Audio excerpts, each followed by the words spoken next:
Welcome to the Swine Nutrition Black Belt Podcast, the latest swine nutrition research digested for you. My name is Clayton Chastain, your host for today's episode. Today we have with us Dan Bussières, a co-owner and swine nutritionist at Groupe Cérès. So Dan, would you mind telling us a little bit about yourself? Yeah, no, thanks a lot for having me on the show. Yeah, Dan Bussières, I'm the co-owner, like you said about Groupe Cérès. I'm a swine nutritionist involved in research nutrition since 26 years. We have business all over Canada. And like I said, the focus has been developing nutrition program and application of field research to our customer and partner in the swine industry. Yeah.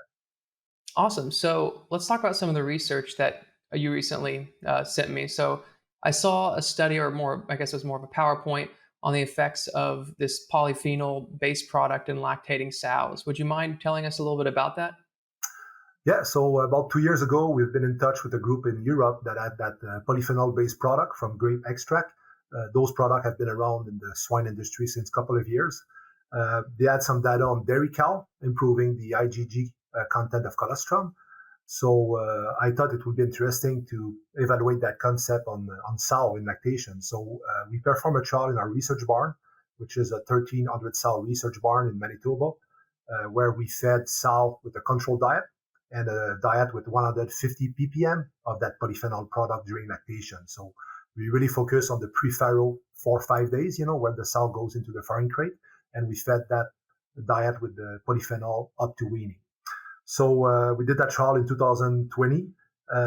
Like I said, we look at sow performance, which is pretty important, but we also took some colostrum sample on the subset of the sow, and also some blood sample on the wean pigs, of the different treatment group that we had in that trial.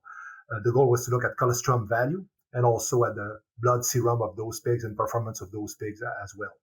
So in terms of sow performance, we didn't see a big impact on the sow itself. Feed intake, body condition loss, litter size was the same within the two treatment group, no significant difference. What we saw, although, was an increase in weaning weight. So 350 grams better weaning weight on the sow that were fed the polyphenol-based product, which transferred to about 0.75 pounds per pig, based on you guys in the US that are listening to us today. So that was the big outcome. Weaning weight, is a big improvement at that level. It was highly significant when we did the stats. So that one was a clear outcome of the project. After that, we look at colostrum sample. So like I said, we took colostrum sample and we measured different parameter with the University Laval laboratory in Quebec. We look at, first of all, at Brix value. The Brix is a measure of colostrum IgG content. So it's just using a refractometer where you put a droplet of the colostrum and you measure the density, and a higher density mean higher IgG. So we found an improvement of 5%. It was significant when we run the stat on that Brix value. When we look at colostrum IgG, we found only an improvement of 1.2%. Slight improvement, not significant, but we saw a shift on the higher level of IgG. So the 100 milligrams per milliliters category, we had a higher proportion of the colostrum sample at that level. And I have to mention that the base level of the control group was already pretty good. So it's not like we were short on IgG in our colostrum in the control group. So to have a 1.2% increase, I know it's not big, but we already had a good base level. So the IgG level was higher, but not significantly higher. Then we measured GPX, the glutathione peroxidase, which is an indicator of the oxidative status of the colostrum, and we found an improvement of 28% in GPX in the colostrum, which was highly significant. So that was a couple of things we look at colostrum that was pretty interesting. Like I said, we took blood sample on the pigs, at weaning on the subset of the pigs, and we measure IgG again, improvement of 10% of IgG in the blood serum of the pigs at weaning. Again, it was not highly significant, but still an improvement on IgG. We measure some vitamin A, C, and E. All those are related to oxidative status of the animal, and we found an improvement of 41% of those 3 vitamins, with vitamin E being up by 87%. Which was highly significant. So much higher level of vitamin E in the blood serum of those pigs that received the milk from the sow that were receiving the polyphenol. And the GPX on the blood sample was 29% higher.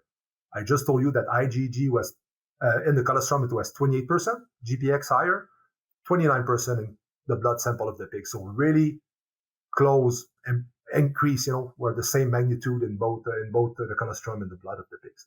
So this is, things that we think are helping the pigs to have a better oxidative status. When you have a stress, those pigs should cope better with any stress that happen at weaning or during farrowing at that time. And after that, we follow some of those pigs during the post-weaning period to make sure that the impact on average daily gain that we have on weight that we had at weaning had a carryover effect during the post-weaning period. So the first 2 weeks post-weaning, those pigs that were fed from the diet with the polyphenol grew 200 grams per day better. So 13 grams per day better for 200 grams higher weight after 2 weeks in nursery. So we had an increase of 250 grams at weaning, plus another 200 grams pickup within 2 weeks after weaning. So those pigs were half a kg heavier after 2 weeks, post-weaning. So that weaning weight had a carryover effect and a multiple effect, at 2 weeks post-weaning. So we really think that it was not a fluke to have that higher weaning weight. We have something that also translate to the nursery period. So pretty interesting data showing that the weaning weight justify a payback for the product. We have a return on investment of 10 to 1, but at the same time, we think we have a pig that is better able to cope with any oxidative stress that may happen after weaning or before weaning. Yeah, I was gonna say it's very interesting study. So one question I had, just play a little devil's advocate here on the GPX enzyme. You said it was, just to clarify, you said it was higher in the colostrum and then was also higher in the piglet blood. Yeah. So do we know for sure, since that enzyme is higher, since you could argue maybe that that could be a sign of more oxidative stress. I mean, they did better, so I wouldn't think so, but it could be a sign of more oxidative stress and naturally producing it. And you could also argue it's from the ingestion of more of that GPX. So I guess, how do you know the difference there? Do you know the mechanism behind the absorption of that enzyme for the piglet? I don't think we have the answer on that, but that's a good question. But I think due to the fact that it was a true side-by-side trial, the stress on those pigs should have been the same. So is it a higher level due to a response to the stress? But if they had the stress on control in the polyphenol group, if you have higher GPX because they respond better to that stress, or are they able to respond to a further stress? So I don't have the answer.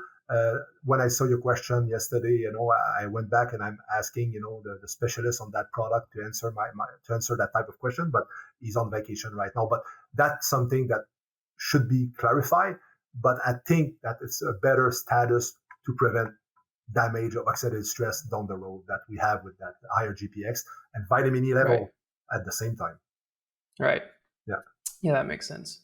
So you said the blood serum levels for vitamins of the piglets was much higher. And so for those vitamins, what do they all add to the increased resistance to oxidative stress, or do they help in other ways? But for sure, vitamin E, we know, can help in other way, but we know it's an antioxidant, one of the components of antioxidant. So the GPX, vitamin E are the two main ones that we found in our data set. Vitamin A and C were up by 15% only, so it was not significant. Vitamin C play a role as well as antioxidant, but the 15% may not make a big difference. And the thing we don't know is that those increase, do they mean something? Is more better? Sometimes the base level should be enough. You put more and that doesn't change anything. So yes, we have more. Are we really able to cope more with oxidative stress because of those higher levels? Maybe not, but maybe yes at the same time. It's hard to tell about that. But I think the vitamin E, GPX, and a bit of vitamin C are all helping in that sense. Gotcha. I can say, well, that study was very interesting, and it's always fun when you have a study that gives good and easy to interpret results like that.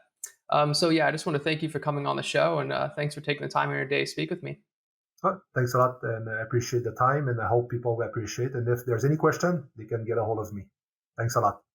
Yeah, thank you. And to everyone else, thank you for listening to the Swine Nutrition Black Belt podcast. Please visit us at swinenutritionblackbelt.com, and don't forget to subscribe to our podcast channel so you won't miss out on the next episode. See you next week. Hey everyone, I hope you enjoyed this episode, and we are constantly on the lookout for the latest updates in swine nutrition. And if you have a swine nutrition related research trial that you would be able to share on our podcast, please send an email to nutritionblackbelt@swineit.com, and we would love to talk about your research. See you later.